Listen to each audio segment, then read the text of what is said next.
offering, Paul was calling them back to come back to the altar kasi confused na sila. Hindi na naalam ng mga Kristiyano sa Efeso kung ano na nangyayari sa spirituality nila kasi maraming mga gods and goddesses. Feeling nila, yung mga gods and goddesses, yun yung magsasamba ng spiritual life nila. Ganon din sa atin ngayon. Feeling natin, kung kayamanan natin, trabaho natin, magsasamba ng buhay natin. Mga kapatid, kahit anong ganda ng trabaho natin ngayon, pero kung wala kang panahon sa Diyos, hindi ka isasalba niya.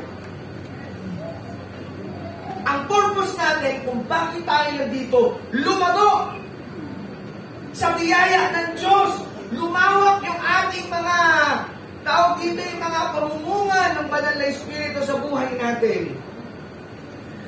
Punta tayo dun sa verse 1. Sabi dito, word study tayo. Ang sabi ni Paul, diba, sa Ephesians, be what? Imitators of God. Paano ba natin gayahin si Jesus? Pag sinabi ng Bible ni Paul na gayahin si Jesus, ano ibig sabihin niya na gagayahin? Dapat ba maging Diyos ako? Dapat maging ganito?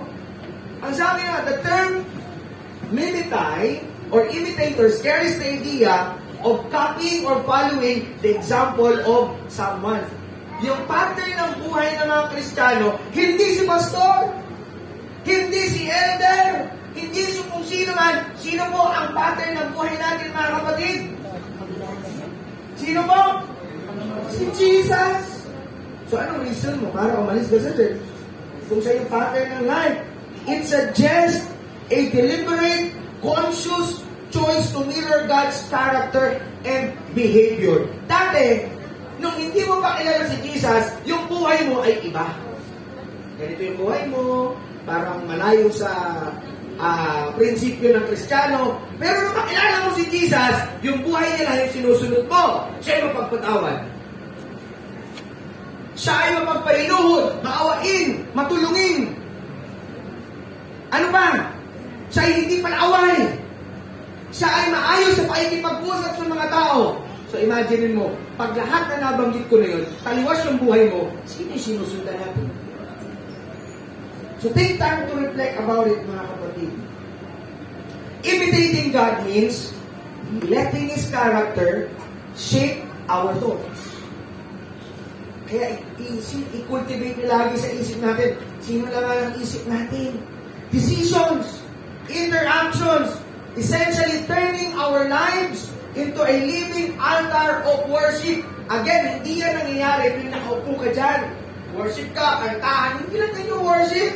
Kundi everyday, ano yung isip mo, anong decision mo, nang tinitingnan ng Diyos kung buhay at mabangong samyo yung ating buhay.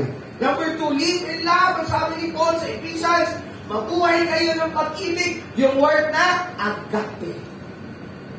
Alam niyo yung word na agape? Yan yung gustong i-imitate ni Jesus kasi sacrificial yan eh.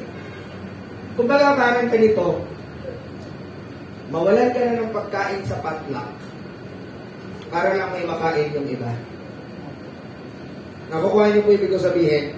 Ulitin ko di ba walang pagkain na una? Kaya nakita mo na, kasi selfless yan eh, yung agape. Ibibigay mo para sa iba. So saan ka sa dalawa? Doon sa nakita mo, selfless ka, makain ng iba, or nandun ka, nauna ka sa pila.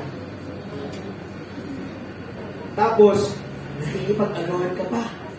At minsan, imbis na styrofoam lang matatanggap mo, 2 kilo.